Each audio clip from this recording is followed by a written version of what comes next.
আসসালামু আলাইকুম বন্ধুরা, সালমা কুকিং রিলেটেড চ্যানেলে সবাইকে স্বাগত জানাই। আজকে মাঠা থেকে আমাদের রায় এসেছে।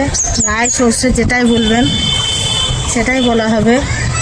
আর এই রায় থেকে কীভাবে তেল কীভাবে তৈরি হয় সেই জিনিসটাই আপনাদেরকে আমি বলবো, আর প্রসেসিং করে দেখাবো কীভাবে পরিষ্কার করতে হয় রায়টা। হ্যাঁ, রায় থেকে ঘানির তেলটা আমরা সরাসরি কীভাবে পাই, আবার খাঁটি সর্ষের তেলটা কেমন করে হয়, সমস্ত আমি এই ভিডিওর মাধ্যমে আপনাদের দেখাবো।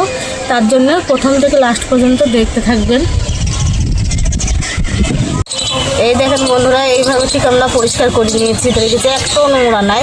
আর কীভাবে পরিষ্কার করেছি সেটা আপনাদেরকে দেখাবো।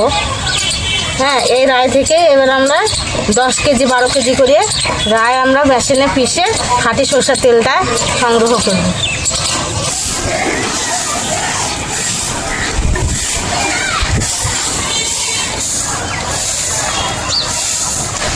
দেখেন বন্ধুরা, এই রায় খুব ভালো লাগে পা দিয়ে লাগতে, খুব আনন্দ মনে হয়। ছোট ছেলে থাকলেও খেলা করে এই রায় দিয়ে। দেখেন আমার ছোট ছেলেও খেলা করেছে, ঘর বানিয়েছে কি সুন্দর করে। ঘরের ভিতরে এটা কি গো, কি এটা? হ্যাঁ, ছোট ছেলেরা রায় পেলে খুব খেলা করে, আমাদেরই খেলা করতে মন যায়।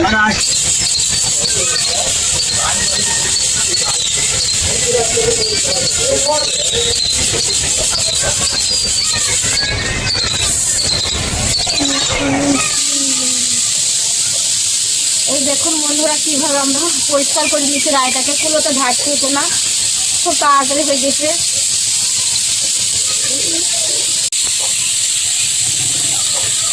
এই দেখেন বন্ধুরা, ঠিক এরকমভাবে আমি চেলে দিচ্ছি। দেখেন এই যে এগুলো ধরা পড়ে যাবে ঘুড়িটার সাহায্যে, আর এটার সাহায্যে ধুলোটা চালা হয়ে গেছে। কুলোর কাজ আমাদের করা বন্ধ, মানে কুলোটা আর আমাদের ঝাড়াঝুড়ো করতে হবে না, একদম পরিষ্কার হয়ে গেছে। ধুলোটাও এই দেখেন বার হয়ে গেছে, নোংরা তো কিছু নাই। আর এখানে কত সুন্দর পরিষ্কার হয়েছে দেখেন। হ্যাঁ, একটু আর কিছু পরিষ্কার করতে হবে না। এবার শুকিয়ে বস্তা বোঝাই করে রাখতে হবে।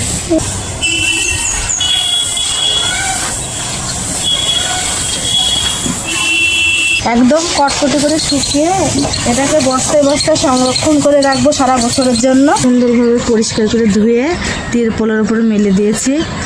শুকিয়ে গেলে আমি ঘানিটা পুড়িয়ে নিয়ে আসবো মেশিনের সাহায্যে। এই দেখেন বন্ধুরা, কি সুন্দর দেখেন তেল বার হচ্ছে, খাঁটি সর্ষের তেল।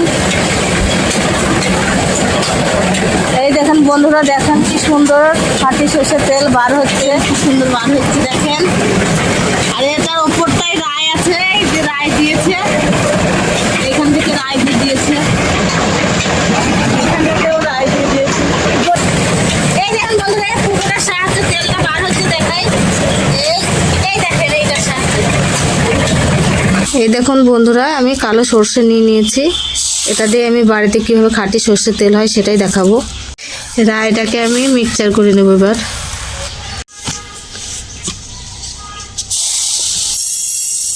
আমি দুবারে নিয়ে নেব, একবারে হবে না।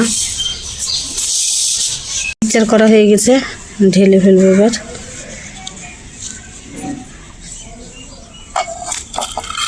এইভাবে আর একবারও করে নেবো, পুড়িয়ে নেবো মিক্সচারে। পরিচ্ছন্নভাবে খেতে হবে, কারণ এটা খাওয়ার জিনিস, তরকারিতে খেতে গিয়ে আমাদের লাগে।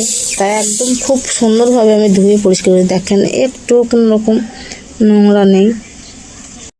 দুবার আমার মিক্সচারে ঘুরিয়ে নেওয়া হয়ে গেল।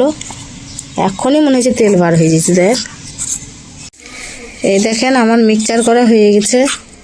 এবার আমি এটা অল্প অল্প পানি দিয়ে মাখাবো, সামান্য সামান্য, কারণ আমি আগে থেকেই ধুয়েছিলাম, ধুয়ে একটু রোদে শুকিয়েছি। খুব বেশি পানি দেব না আমি, আর হয়তো লাগবে না, লাগলে দেবো আবার। আগেকার মানুষরা অনেক কষ্ট করতো, এতে করে ধান পাট দিত, তারপরে শিল পাটাতে এত এত ঝাল, মানে এরকম বাটির প্রায় এক বাটি করে ঝাল বাটতো মুনিশ হবে বলে মাঠে। আমার শাশুড়িরা গল্প করতো তো এগুলো। আমি চুলোটা ধরে নিয়েছি, কড়াইটা বসিয়ে দিলাম। কড়াইটা আমার তেতে গেছে, এবার আমি রায়টা ঢেলে দেবো। এই দেখেন, এখনই মনে হচ্ছে যেন তেল বার হয়ে যাবে। হ্যাঁ, কি সুন্দর তেল তেল ভাব দেখেন। আর আমি এটা হালকা একটু তাতিয়ে নেব। আমি বেশি রাই নিইনি, কারণ বেশি রাই করবো না, অল্প রাই দিয়ে দেখবো কেমন তেলটা হচ্ছে আগে।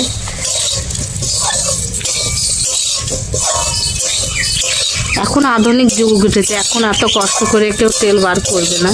এই রাই থেকে তেল বার করা অনেক কঠিন কিন্তু। আর এটা যে দেখ দেখ বাবু কি সুন্দর হচ্ছে, কড়াই মনে হচ্ছে তেলটা একবার লেগে গেছে না? হ্যাঁ তো মনে হচ্ছে তো তেল বার হয়ে যাচ্ছে, কড়াই তেল লেগে গেছে। আর আমি ধর ভিজানোর পরে 1 ঘন্টার মতো রোদে দিয়েছি, ওই জন্য বেশি পানিও দিতে হলো না। মনে হচ্ছে যেন তেলে দলা পাকিয়ে গেছে। বল দেখি কেমন হয়েছে একবার। এই দেখ, এই মা একটু তেপন দিতে গো মা, তেলে বোঝাই হয়ে গেলো হাঁটতে দেখ। আর আমাদের এই রায়টাতে খুব তেল হচ্ছে না। রায়টা আমার ভাজা হয়ে গেছে, দেখেন মনে হচ্ছে যেন এক্ষুনি তেল হচ্ছে ঘরে। এবার আমি নামিয়ে নেবো।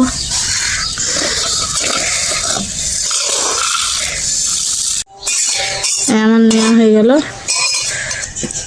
একটা বাটি নিয়ে নিলাম, সাদা কাপড় নিয়ে নিয়েছি সুতির। হ্যাঁ, এখানে সুতির কাপড়টাকে যেমন কেচে পরিষ্কার করে নিয়েছি। এবার এতে আমি একটু এগুলো দিয়ে দেবো। আমি এই রাইটা এবার ঠান্ডা হয়ে গেছে অনেকটাই, দেখি অল্প একটু করে দেখবো কেমন তেলটা বার হচ্ছে। কাপড়টাও কেমন হলুদ বর্ণের হয়ে গেছে, তাঁত আছে কিন্তু এখনো।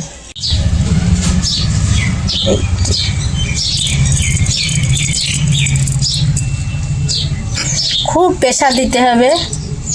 দেখ কাপড়টা হলুদ হয়ে গেল তেলে। আর টাটকা রায় তো, এই রায়টা যত পুরনো হবে না তত তেলটা টলটল করবে। ছোট ন্যাকড়াতে দেখুন এইটুকু বার হলো। আমি একটা বড় সাদা কাপড় নিয়ে নিয়েছি সুতিরই। এবার এই বড় কাপড়টাতে আমি নিয়ে নিলাম। দেখ বাবু, কাপড়টা দিতে দিতে কেমন হলুদ হয়ে যাচ্ছে না? হ্যাঁ, এটাতে প্রেসার দেবো, ভারী কিছু জিনিস দিয়ে প্রেসার দিতে হবে, তাহলে তেলটা বার হবে, তবেই বার হচ্ছে। কিন্তু আমি একটা এরকম বাটি নিয়ে নিয়েছি, বাটির ওপরেই আমি এটাকে গিট বেঁধে বেঁধে চাপ দিয়ে দেবো। ভারী একটা শিল আমি এর উপরে চাপিয়ে দিলাম। আমি এটার উপরে এইভাবে প্রেসার দিচ্ছি। তেল বার হচ্ছে বাবু? হ্যাঁ বার হচ্ছে তো, প্রচণ্ড পড়ে না। আমি এরকমভাবে প্রেসার দিচ্ছি, কারণ এটাতে খুব প্রেসার লাগবে। দেখাবো কতটুকু তেল বার হচ্ছে দিয়ে। এই যে খুব চাপ লাগছে, তবেই তেলটা বার হচ্ছে। আমি তো পুরো চেপেই পড়েছি, এর থেকে আরো ভালো ভারী জিনিস চাপাইতে হবে। মা আপনি কত কি চাপাচ্ছেন তো? হ্যাঁ, অনেক চাপ লাগছে, চাপ না হলে এটা বার হবে না, বুঝলি তো? দেখ এবার বার হচ্ছে তো।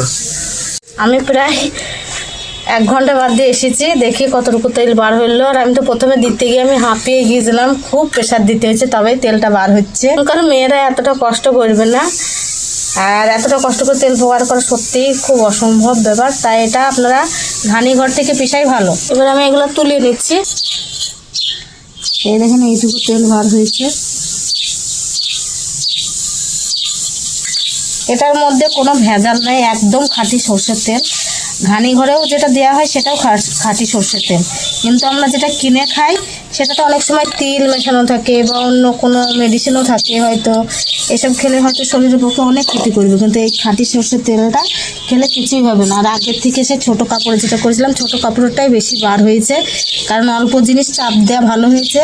আর এটা মেলা জিনিস চাপ দিতে গিয়েও মানে ওটা বার হচ্ছে না তত, কিন্তু যেটুকুই বার হয়েছে আমি সেটুকুই দেখালাম। এই দেখেন এইটুকু তেল আমার বার হয়েছে। একটু রেখে দেবো বাটিতে, তারপর ঢালবো। মানে তলাতে যে কাঠটা থাকে আর কি, সেই কাঠটা মানে বসে যাবে, আর ওপরে তেলটা আমি নিয়ে নেবো একবারে। এই তেলটা কালো রায়ের তেল। হ্যাঁ, এই কালো রায়ের তেল বলে এরকম কালার হয়েছে। এই কালারটা আবার খুব সুন্দরভাবে একটা কালার আনা যায় রোদ্রে, বোতলে ভরে রোদ্রে যেতে ধোয়া হয় 1 সপ্তাহ মতন। এটার কালারটা একদম কেনা যে তেল হয় সে তেলের মতন একদম কালার হয়ে যাবে। এটা একদম এখনকার তেল বলে এরকম হচ্ছে। এটাকে রোদে দিলে পরেই কালারটা একবারে ডিফারেন্স হয়ে যাবে, একদম সোনালি কালার হয়ে যাবে। এটা কিন্তু একটা সিক্রেট জিনিস, এটা আমরা জানা ছিল না। আমার যখন একবার হ্যাঁ রায়টা আসা মাত্র পেরেছিলাম যে এরকম কালার হয়েছিল, দিয়ে একবার মন খারাপ হয়েছিল আমার, যেরকম কেন কালার হলো এরকম একটু সবুজ সবুজ ভাব, হলুদ সবুজ ভাব। তা আমি কদিন রোদে থুয়েছিলাম বোতলে করে তেল ঢেলে, সেই তেলটা এত সুন্দর কালার হয়ে গেছিলো তো বলার নেই। এটা একদম সিক্রেট জিনিস, কালারের জন্য কখনোই মন খারাপ করবেন না তেলের। এর ঝাঁঝও খুব সুন্দর, ঝাঁঝটাও খুব দারুণ সুন্দর, এখানে কোনো তো ভেজাল নেই, আপনারা দেখলেন ভিডিওর সাহায্যে। কিন্তু এভাবে তেল বার করে প্রতিদিন রান্না করা সম্ভব না, এখন আধুনিক যুগ যেহেতু, মেশিনেই আপনারা ঘানিটা পেরাবেন। এই দেখেন যে রায়গুলো আমি রোদে শুকিয়েছিলাম ছাদের উপরে, সেই রায়গুলো থেকে কতগুলো তেল হয়েছে দেখুন। এই দেখুন, এই ঘানি থেকে এক্ষুনি আমার ছেলে নিয়ে আসলো 22 কেজি রাই দিয়েছিলাম, সেইটা মেশিনে ভেঙেছে আর কি ঘানি ঘরে। সেই ঘানি ঘরে ভেঙে আমার তেল হয়েছে কত জানেন, 9 কেজি 700 মতন তেল হয়েছে। আজকে আমি রায় থেকে কিভাবে তেল তৈরি হয় আমি সম্পূর্ণভাবে আপনাদেরকে দেখালাম, বাড়িতে কেমন করে তেল তৈরি হয় সেটাও আপনাদেরকে দেখালাম। হ্যাঁ, আর কার কার এই তেল তৈরি করা দেখে ভালো লেগেছে বা এরকমভাবে 2 রকমভাবে আপনাদেরকে তেল তৈরি করে দেখালাম। এই তেল তৈরি করা পদ্ধতিটা দেখে কাদের ভালো লেগেছে বলবেন অবশ্যই। যাদের যাদের ভিডিওটা ভালো লেগেছে তারা লাইক কমেন্ট শেয়ার করে পাশে থাকবেন।